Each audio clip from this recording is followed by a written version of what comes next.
My name's Emma, and I'm just your regular 30-year-old nurse. I fell for Alex, a university teacher with the kindest eyes you've ever seen. Now, his family? That's a whole other story. His dad, Robert, is a big shot in the antique world, and his house?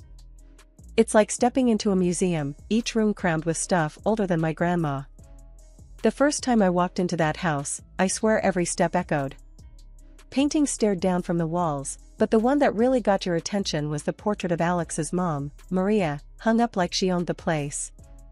It was clear from the get-go she didn't approve of me. She had this way of looking you up and down, making you feel an inch tall. "So you're the nurse," she said, her voice all cool and unwelcoming. "I suppose you do, well, with what you have." I tried to smile, but it was tough. Alex squeezed my hand, his way of saying, "Hang in there." Then there's Lila, Alex's sister, the family's little princess. She doesn't work, just flits around from one party to another, living off Daddy's money. Another day, another dollar. She'd laugh, flipping her hair. "Well, not for me. I don't do dollars, I spend them." Robert usually kept out of the drama, buried in his books or cleaning some ancient vase. But even he couldn't hide the disappointment when he looked at Lila or the way Maria treated me. One day, we were all sitting in the living room, which felt more like sitting in a stuffy history lesson, with all the antiques glaring down at you. Maria was holding court as usual, talking about some auction or another. "Emma, darling, do try to keep up," she'd say, her voice dripping with that fake sweetness. "I know these things are probably beyond your pay grade." I bit my tongue, trying not to snap back. Alex was talking to his dad about some university stuff, trying to stay out of the firing line. And Lila? She was on her phone, probably texting her latest boyfriend or shopping online for things she'd never use. "Ugh, Daddy, I need more money," she whined, tossing her phone down. "Life is so expensive when you have taste." Robert sighed, rubbing the bridge of his nose like he was trying to ward off a headache. "Lila, we've talked about this. You need to start taking responsibility." "Oh, lighten up," she shot back, rolling her eyes. "It's not like we're poor." The tension in that room could have cut glass. I often wondered how Alex turned out so normal, growing up in a house like this. But then, he'd catch my eye and give me that little smile that said, "We're in this together," and somehow, I felt like we could take on the world. That's our life, teetering between normalcy and the madness of the House of Antiques. Every visit was a tightrope walk of polite smiles and biting tongues, but it was our life, and we were in it together. After what felt like the millionth awkward dinner at the in-laws, Alex's phone buzzed with a message that had him up and grabbing his coat like the house was on fire. "It's Dad. Something's gone down with Lila," he muttered, his voice tight. I threw on my jacket, my heart hammering. Whatever it was, it sounded bad. The drive over was silent, both of us lost in our thoughts, the night pressing in around us. We got to the house, and the scene was chaos. Robert was pacing, his face like thunder, while Maria was on the couch, her makeup smeared from crying. And Lila? She was nowhere to be seen. "What happened?" Alex demanded, going straight to his dad. Robert looked up, his eyes red. "Lila, she stole a piece from my collection.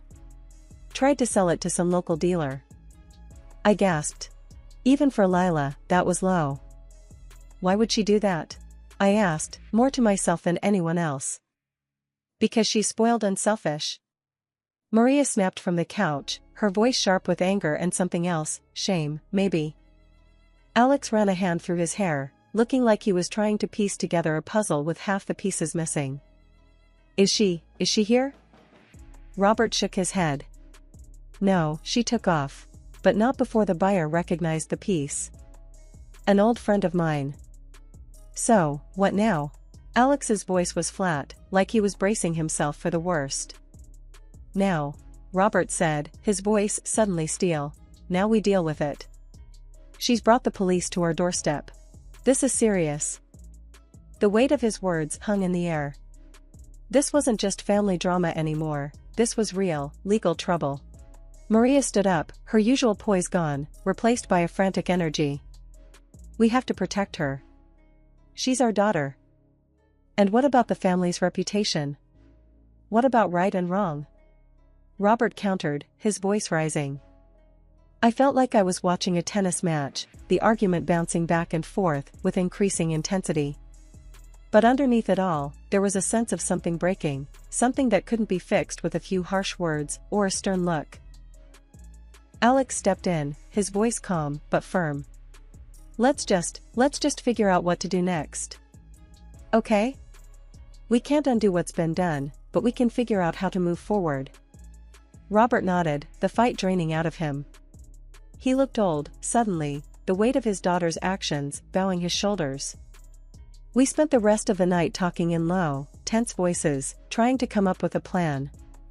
Lila had screwed up, big time, and now we were all caught in the fallout. It was late when we finally left, the house feeling more like a mausoleum than ever.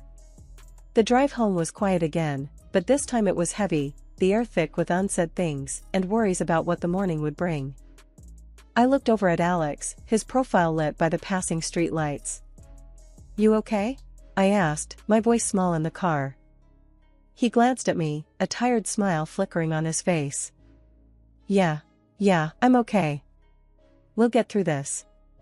We always do. But as we drove back to our little slice of normal, I couldn't shake the feeling that this was just the beginning, that Lila's fall from grace was going to drag us all down with her.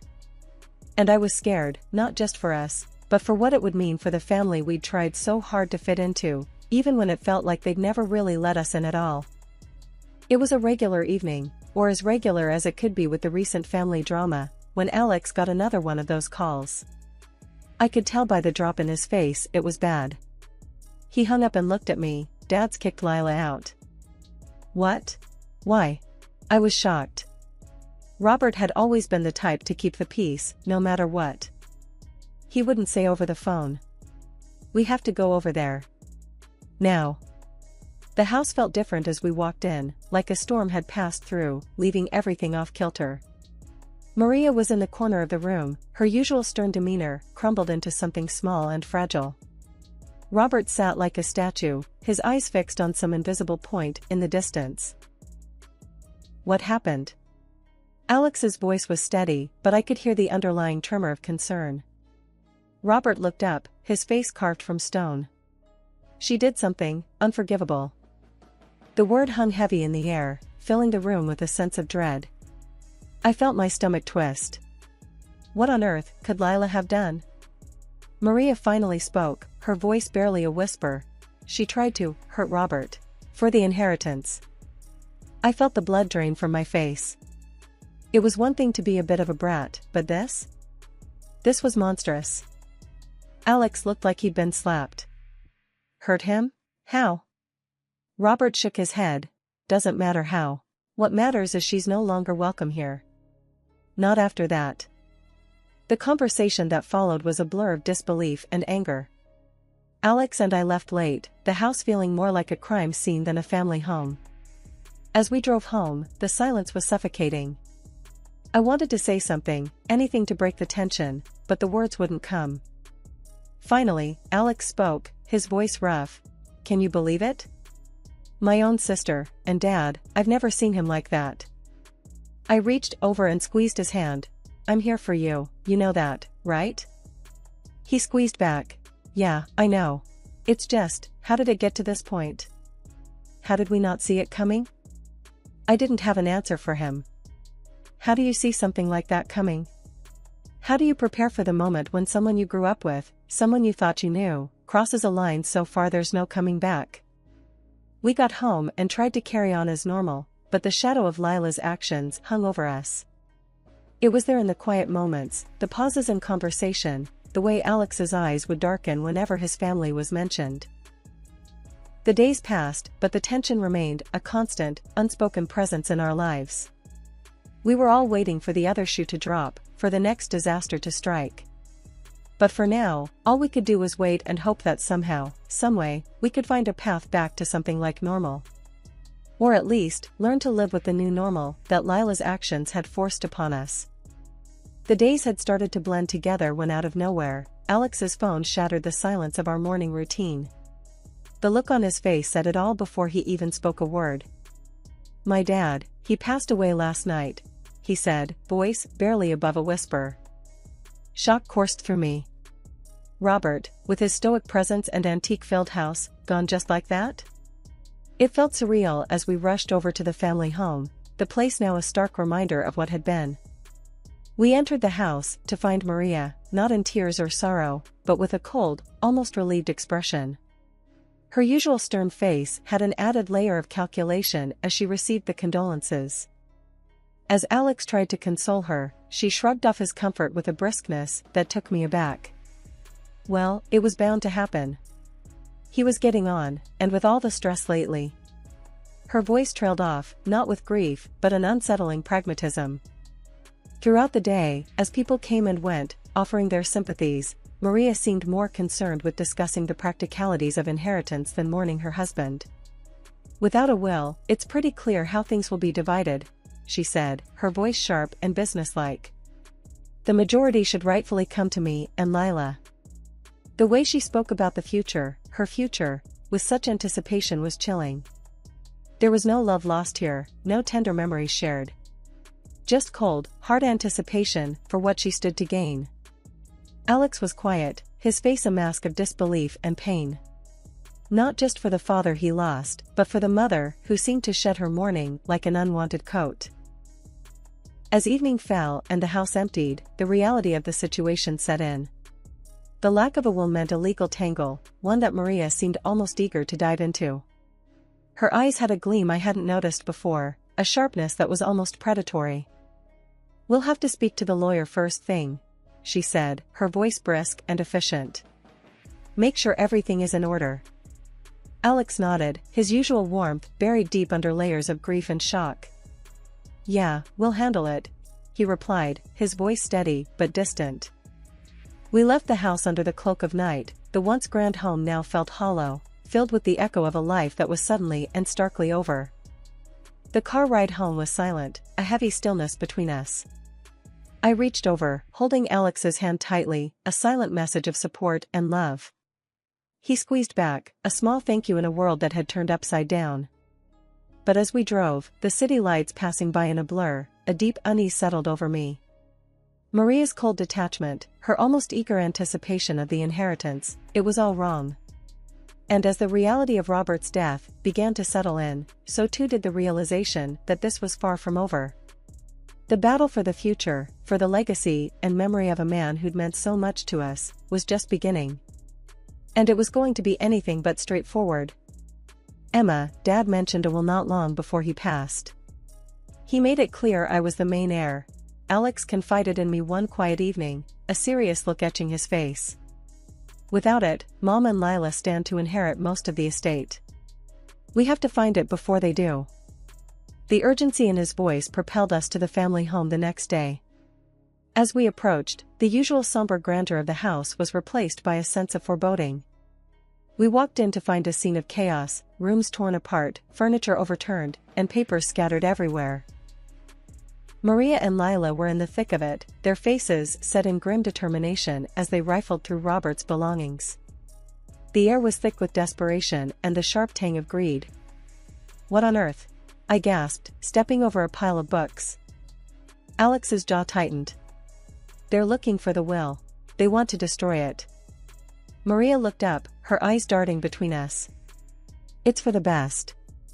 If that will surfaces, everything will go to Alex. It's not fair.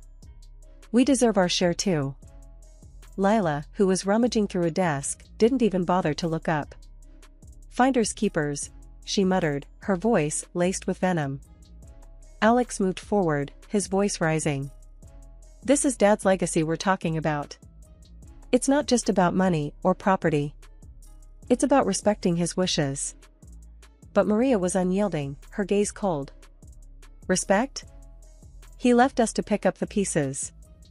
If there's a will that cuts us out, then it's better off gone." The search continued, more frantic now. Alex and I joined in, not to help them destroy it, but to save it from their clutches. We turned over every document, peered behind every portrait, and checked in every unlikely place, the tension between us and Maria and Lila palpable. As the day wore on, the house transformed from a mausoleum of antiques to a battlefield of wills. The once still air was now filled with the sound of shuffling papers and the occasional sharp word. Finally, as the sun began to set, casting long shadows through the windows, Alex paused, his exhaustion written all over his face. "We have to find it, Emma. It's what Dad wanted." I nodded, my hands dirty and my spirit weary. "We'll find it, Alex. We have to." We left the house that day with nothing to show for our efforts, but a growing sense of dread. Without the will, Maria and Lila would indeed inherit the majority of Robert's estate, and the thought of his last wishes being so callously disregarded was more than we could bear. The drive home was quiet, each of us lost in our thoughts, the weight of our failure heavy on our hearts. But the search was far from over. We knew that somewhere, hidden among the chaos and greed, was a piece of paper that held the key to honoring a man's last wishes. And we were determined to find it, no matter what it took. The days since the will's disappearance had been tough and tense. Then, one afternoon, a knock at the door broke the monotony. A courier handed Alex a parcel, his expression unreadable as he turned it over in his hands. "What is it?" I asked, watching the curiosity play out on his face. "It's from Dad," he said, his voice carrying a mix of hope and anxiety. He tore open the parcel to reveal a digital recorder. A message from his late father. We listened intently as Robert's voice filled the room, echoing from the little speaker. He spoke of his final wishes, his love for his family, and his hope for the future. The recording was heartfelt and clear, but as it ended, Alex's face fell into deep lines of concern. "This is it. This is Dad's will and his last words," he said. "But I know Mom and Lila, they won't give up easily. They'll deny everything or twist it to their advantage. We need something more compelling." I thought for a moment, an idea forming in my mind. "What about my sister, the medium? What if we invite her to a memorial for your dad? She could conduct a seance, maybe bring Dad's spirit through. It might just shake Mom and Lila enough to slip up or confess." Alex looked at me, skepticism warring with desperation in his eyes. "Do you think that would work? Would she come?" I nodded confidently. "She'll come. And if anyone can bring Dad's presence back, it's her. It might make Mom and Lila think twice about crossing us if they believe Dad's watching." The decision was made. We'd arrange a somber gathering to honor Robert, a memorial of sorts. But with my sister's help, it would be more than just a remembrance. It would be a chance to bring the truth to light, to confront the greed and deception head-on. The evening of the memorial, the room was draped in a somber ambience, softened only by the dim glow of candles flickering in the corners. My sister, the medium, had an air of mystique about her, draped in flowing robes that added to her imposing presence. As she entered the room, a hush fell over the relatives, their eyes wide with a mix of skepticism and awe. "Thank you for gathering here," she began, her voice steady and commanding. "Tonight, we seek closure and truth from beyond." As the lights dimmed, leaving only the candlelight to dance across the faces of the assembled family, my sister instructed everyone to join hands. I felt Alex squeeze my hand tightly, a silent signal of mutual support. With a deep breath, my sister began to invoke the spirit of Robert. The room was heavy with anticipation, every creak and whisper amplified in the charged silence. Then, at the perfect moment, I discreetly turned on the recording Alex's father had sent us. Robert's voice, clear and unmistakable, filled the room, emanating from a hidden speaker. "My family," the recording began, "I speak to you beyond the grave to settle matters of my estate. There is indeed a will. In it, I have left the bulk of my property to my son, Alex. To my wife, Maria, I leave a modest monthly allowance." Gasps and murmurs rippled through the room. Maria's face turned pale, her eyes wide with shock. Beside her, Lila's expression twisted into one of disbelief and anger. "And to my daughter, Lila, I leave nothing," the voice continued, stern and resolute. "Her actions, her attempt to poison me, have not only betrayed my trust but have significantly worsened my health." The accusation hung in the air like a thick fog, settling over the room with a weight that was almost tangible. Lila stood abruptly, her chair scraping loudly against the floor, her face a mask of rage and denial. "This is nonsense," she spat out, looking wildly around the room. "But know this," the voice of Robert continued, unfazed by the outburst. "The will is hidden within the house, in a place none would think to look." As the recording ended, the room erupted into chaos. Maria, tears streaming down her face, looked utterly defeated, her earlier composure shattered.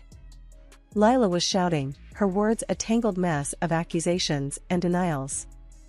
The relatives were a mixture of shock and gossip, their eyes darting between the key players of this family drama. Alex stood, his face calm amid the storm. "We will find the will," he declared, his voice cutting through the noise. "And we will honor my father's wishes." The night ended with more questions than answers, the house abuzz with speculation and whispered theories. As the guests departed, leaving behind a trail of uneasy glances and hurried farewells, we were left to ponder the next steps.